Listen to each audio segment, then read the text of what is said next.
Welcome to Getting Stuck with Wendy. Thank you for coming and playing with me. And if you're watching the comments or you're watching it, and you're not watching the live, then make a comment anyways, so that I know that I'm contributing to you. So I'm Wendy B, and I am a serial entrepreneur. I have successfully started 6 businesses and sold them, and I'm on my 7th.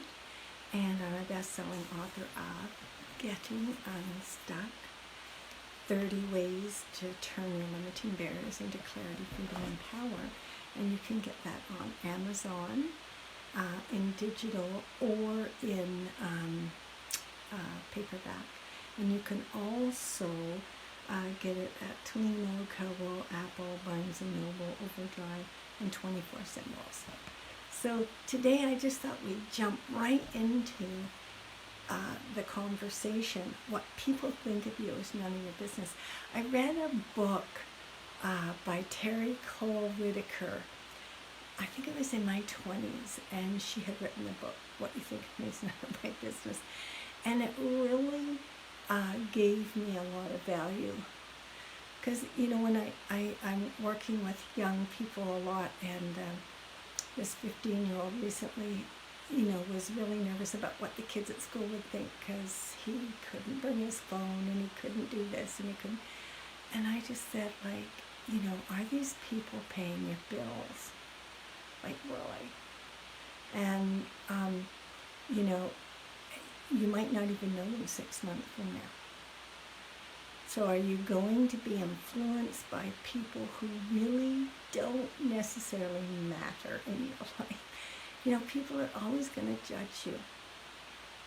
And it's more important, and not from ego, but like what you think of yourself is more important than what other people think of you. Because you're going to live with yourself the rest of your life, and you're going to spend more time with you than anybody else on the planet. So you better start liking yourself and taking actions in your life that you're proud of, because you're not looking outside yourself for validation or acknowledgement. That's really, really important. I have a 25-year-old daughter who sometimes, like, I watch her and I go, like, why is she doing that? Because she's worried about what people will think. It's like, who cares? They're not paying your rent. You pay your rent. You know, they're not buying your groceries. You know, anyways, so I'm going to read an excerpt from my book, Getting Unstuck. And it's about what people think of you is none of your business. So are you stopped or stuck because you are afraid of what people will think of you? Imagine if every time you got stopped or stuck, you asked yourself, what are you afraid of? And get to the source of your fear. I personally get to the source by working with trusted friends, coaches. I have a few coaches and mentors. And once I do that, I am free, and no one can mess with me. You want to be unmessable. And when I joined Al-Anon in the 80s, I was so afraid what people would think. I was afraid because I'd been married twice, and I was in my early 30s when I went into Al-Anon, and I'd been married twice, once when I was 21 and I think once when I was 24 or something like that. And once I shared that with my sponsor, she loved and respected me regardless. And I could share at the meetings without shame. Now, it's not something I talk about a lot, but I certainly don't have any shame about it anymore. And when I was in my late 50s, I got another divorce, proceeded with another divorce, and I had a 3rd failed marriage. Now, talk about what people were going to think of me, right? I was just like, oh, you know, but I have no shame. I've never had a healthy relationship with a man.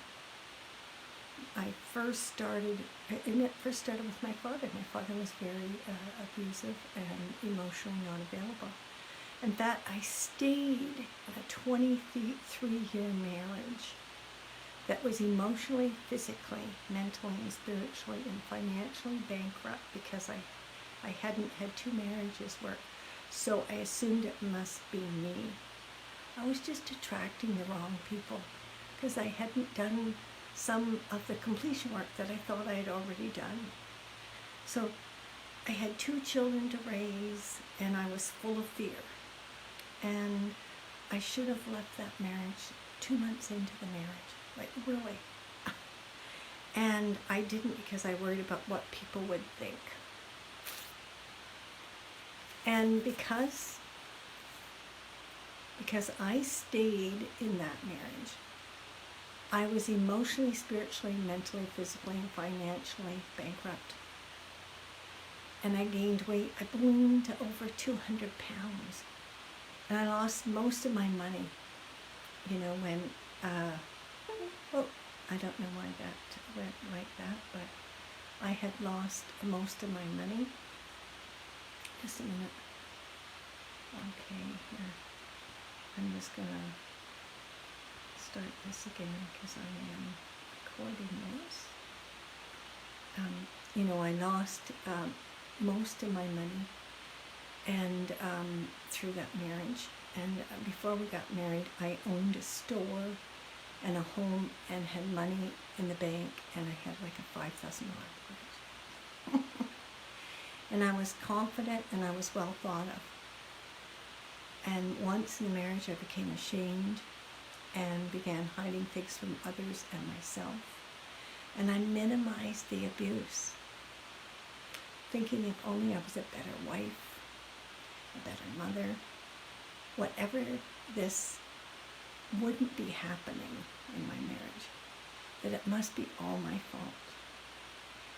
And I've since left that marriage and have released over 60 pounds that I've gained.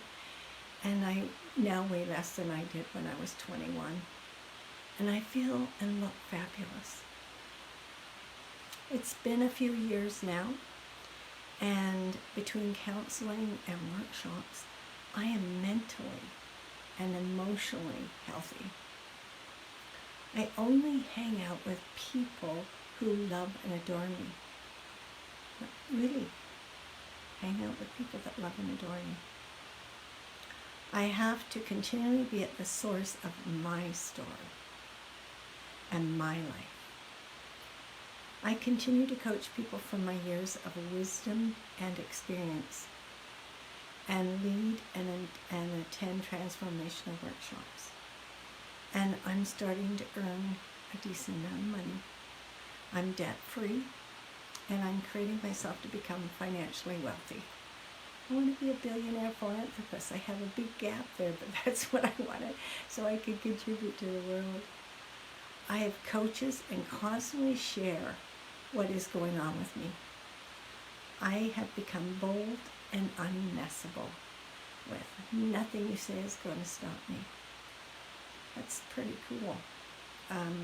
And I had a girlfriend that really helped me because she's been married a couple of times. And her interpretation of my marriages is most people will give up by now. You're still excited about life and are willing to risk and create another relationship to attain a healthy one. Good for you. You've attained skills, practice, and wisdom that should make you an awesome coach in that area. You are going out with a bang. Thank you, my friend Dawn, who told me that. And it gave me some inner strength. So I'm inviting you to look at, the areas of your life where you get stopped because, what would the people that you care about think, right? So I'm going to ask you some questions. Okay, and what are you afraid people will say about you? And write them down. Most of the time, they might be saying that, but maybe they wouldn't. If you went to someone you really trusted, I can remember going to a friend and they had this funny look on their face, and they had, the last time I saw them, and they hadn't returned a phone call. So I had made up some story about they didn't like me or they thought I was too pushy or whatever. So I called her up and finally got the courage to call her up and said, hey Liz, this is what I've made up. And I wondered if any of it was true. And she started laughing and said, no, I've been really busy. And I probably had gas when I had that funny look. I've just been really busy and I'm sorry I haven't returned your calls. So we don't know, right? And two, do you realize people are always going to judge and say things and that you are powerless over that? You truly are. And you're not powerless over your reactions to what they say. I have had people say some things to me about, oh, you've been married, blah, blah, or you've done blah, blah. But it's like, yeah, I have. And that gives me a lot of life experience. And the other thing is, what they are saying, is it the truth? It could be their truth, but is it really the truth? If they say you're fat and you're fat, well, yeah, then you're fat. Why are your feelings getting hurt? And then why are you allowing those people to be in your life? Like, truly, you don't need them. They're not forwarding you. You already know you're overweight. You don't need to be told. And if it's the truth, does it really matter? They can judge you all they want. Don't you judge people? And are you willing, from what people say, look at what they said and see it another way? Because most of our upsets is a reaction to what we think people are saying, or our interpretation of what they, mean. Like when they say something, we think, oh, that means I'm not smart or I'm a loser, and that's what we're reacting to, not necessarily what they're really saying. And then another question to ask yourself is, could there be another interpretation that would empower you? In my last Facebook Live, I told you a story about, I was disempowered by how my half-siblings had not shared the will when my mom died and took everything. And I interpreted that meant I wasn't valid and I didn't count. And that's not true. So I created another interpretation. So my invitation is, who could you talk to that won't buy your fears? They'll hear them and be able to give you another view or an insight to the same situation. Go check that out. And then my next question is, worrying about what people think of you. Is that a habitual pattern? How many years does that fear go back? And my invitation is to look at, what is that costing you? Are you willing to give the story up and come from this question? What are you committed to? What's your intention in the world? And that would be like, what are you committed to? People are going to say what they're going to say, right? And what is a new story that you could invent that would interrupt or disrupt your old story? This takes some work. You need trusted people around you, whether it's a coach, a mentor, or a good friend that's knowing you and they're going to be straight and loving and not step over stuff with you. And if you were able to look at the fear that's stopping you and let that go and shift yourself, shift the conversation to an empowering conversation, what could become available? Now, if you're being stopped right now because you're worried about what people are going to think of you, and it could be wearing a pair of shorts. I saw an ad the other day of, like, don't worry whether you're heavy or not. If you want to wear the shorts, wear the shorts.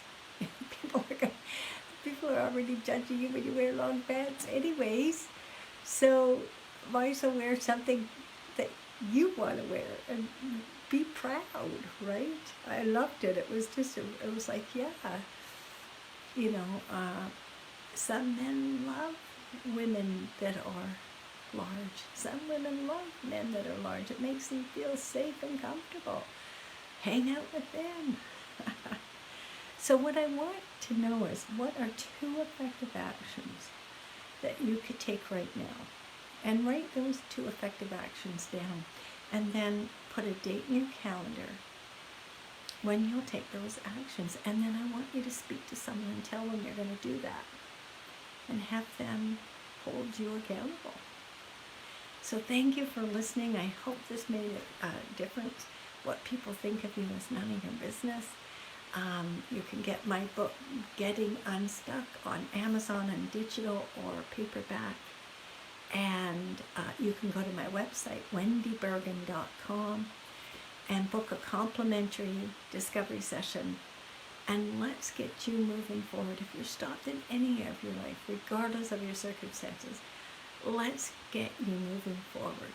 I have a podcast, Thriving at 60. You might want to watch that, Thriving at 60 and Beyond by Wendy Bergen. You might want to listen to that, or just go on my Getting Unstuck with Wendy B and listen to some of my videos. Thank you so much, and have a fabulous day, and keep thriving, and let's get you unstuck. And I will see you next Sunday at 12 noon. Thank you. Bye now.